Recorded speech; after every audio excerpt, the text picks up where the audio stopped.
Alright, it's like after my shift. It was a really annoying shift. Like, everyone was in a bad mood, and the bartender was so, like, rude. He was just being mean to me the whole time, and, like, I don't know, I was just being extra sensitive, and I had really bad allergies, and I just really wanted it to end. And then they made me closer, so I ended up having to stay there later than everybody else. And now, finally, I get to go, and I'm gonna go and meet up with Ethan at this place, like a coffee or cocktail place. And it won't be too long because I'm exhausted, and but maybe I'll film some of it, who knows, I don't know. So I'll see you guys soon. Thanks for watching. Hey everybody, this is Ethan. Say hello to Ethan. Hey, what's up everybody? We're just here in Lower Greenville having a Guinness. I've already finished mine. And Marcus over there is having a cider. Alright, see you guys later. Wow, this is a pretty restaurant. Nice. It is really late. And I'm just lying on the floor.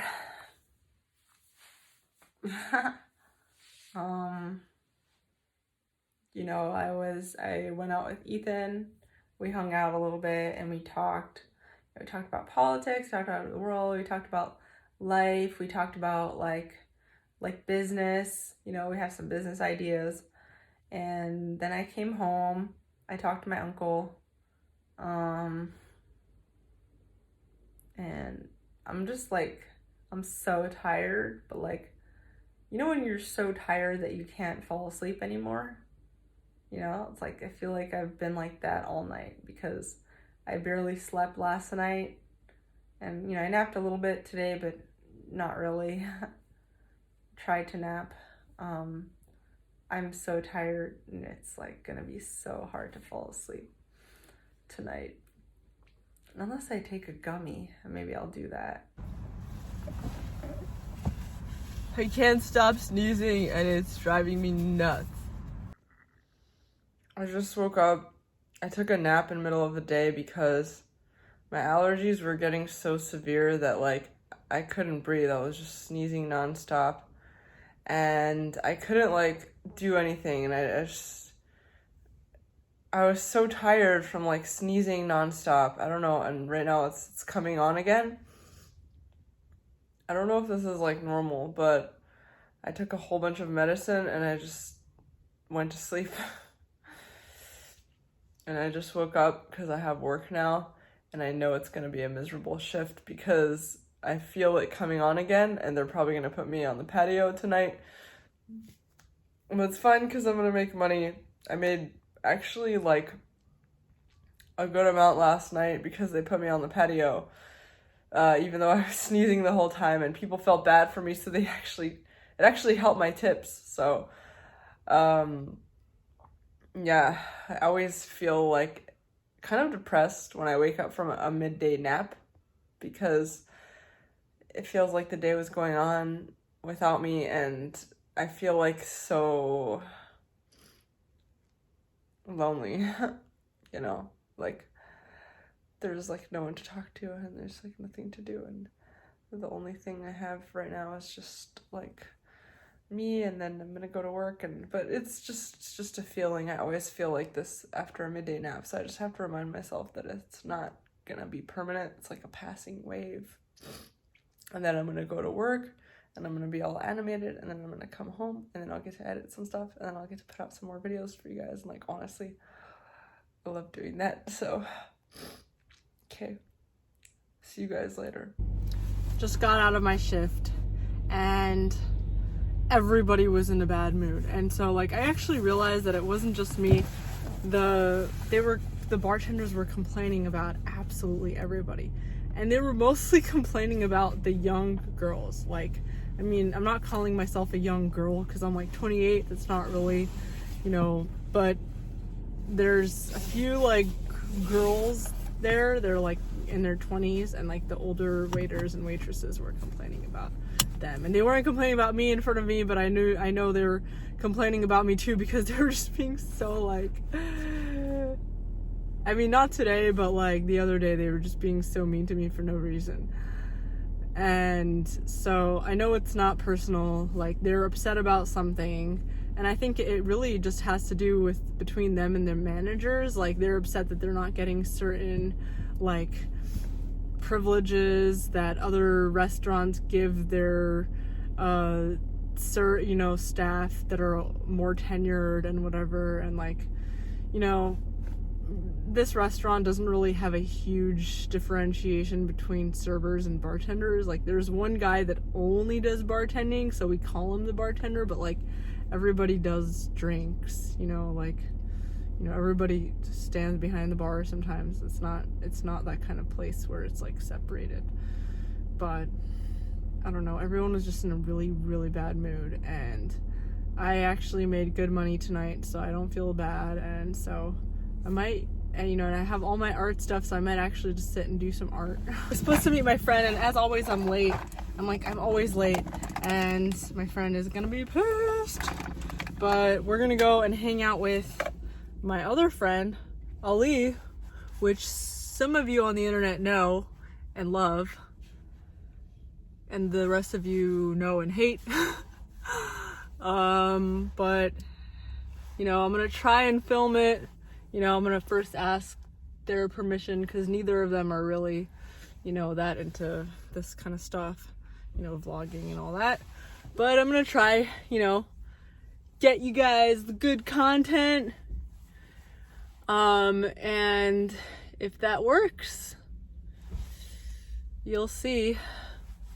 Gosh, I'm always a mess. I'm always like rushing somewhere. But it's fine. It's fine. It's just a building stage, and eventually it won't be like this. And it is already calming down. I'm already kind of like becoming more, actually I don't know if I'm becoming more relaxed. I'm definitely not sleeping better. Like I'm still having trouble sleeping. I don't know what it is, especially lately. I've been having just like the weirdest dreams. Last night I had a dream that my mom had a house that was, half of the house was made of ice, and there was an ice freeze, and there was like the floor started cracking because of the ice freeze. And there was a little girl, like maybe 2 or 3 years old, like a baby, that was about to be dropped off at my mom's house.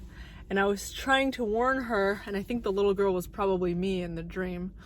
And I was like watching this whole thing happening. There was like, my mom was in this house that was really like about to crumble, and it was made of ice. And like, if you just like take the wrong step in the wrong part of the house, you'll fall into this deep, deep body of ice water underground.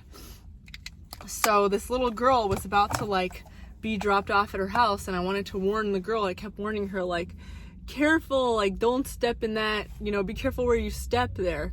And she tried, but she's a baby, she didn't know, and she made the wrong step, and she slipped anyway, and she fell in the ice water and in the deep end. And then my mom immediately jumps in the deep end to save her, to save the baby. And they both are all the way in the deep end. And throughout the dream, they were like, my mom catches the baby and she tries to swim up to safety, but it's like a really long way up. And they barely make it, and they keep hitting ice blocks on the way to the top. This is gonna be so haphazard.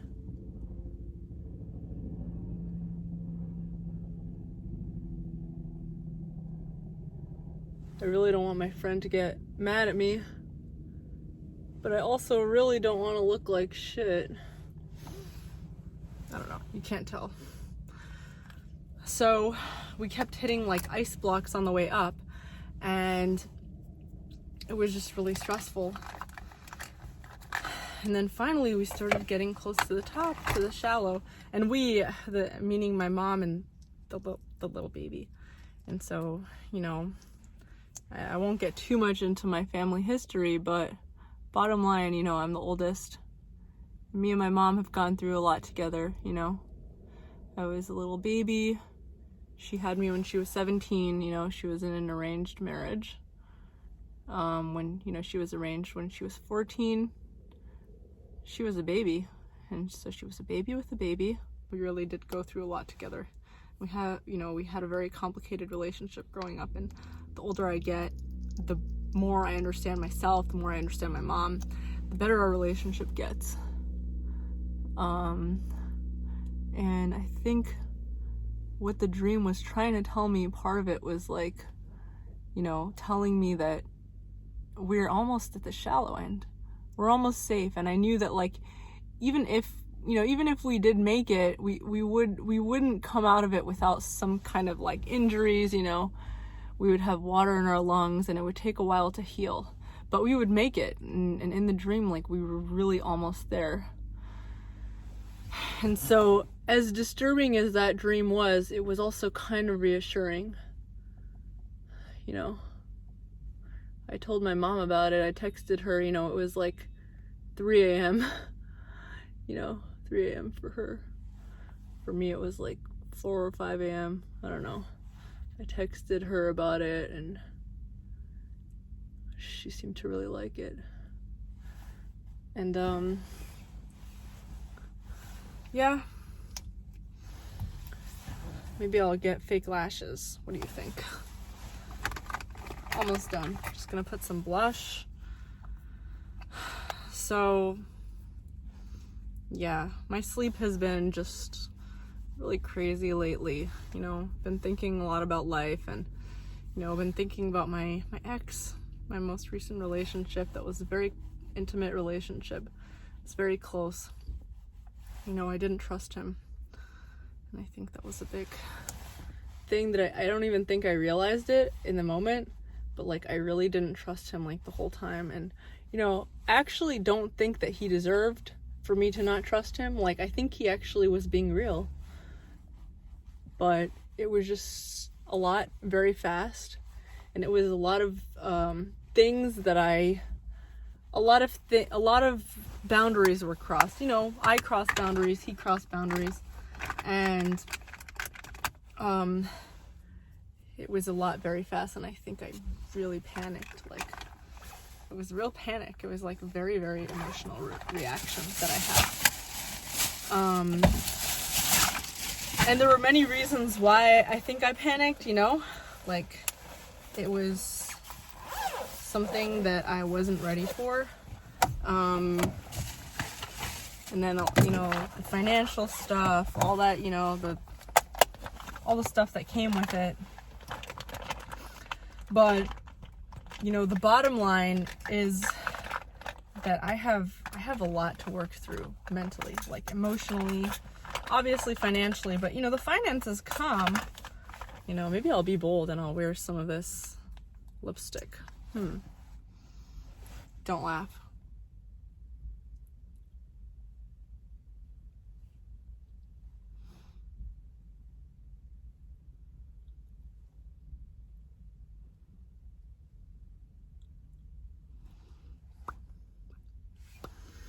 Maybe I'll wear this tomorrow as well, because I've got a whole bunch of house tours and this lipstick is not going to get off tomorrow, so I might have to just wear it all through tomorrow. And I will actually post, if I can, I'll post the house tours on YouTube on my real estate channel, so that way, you know, if you don't want to see this stuff, the real estate stuff, you don't want to see it on my personal channel, just business. So then, you know, anyone who wants to see those can go to my real estate channel. All right. Off to see my friends. This place is gorgeous. Check it out. Okay, so I can't film everything, but I'm just gonna try and get a little bit of the view, but I can't like film the people, so see you guys later.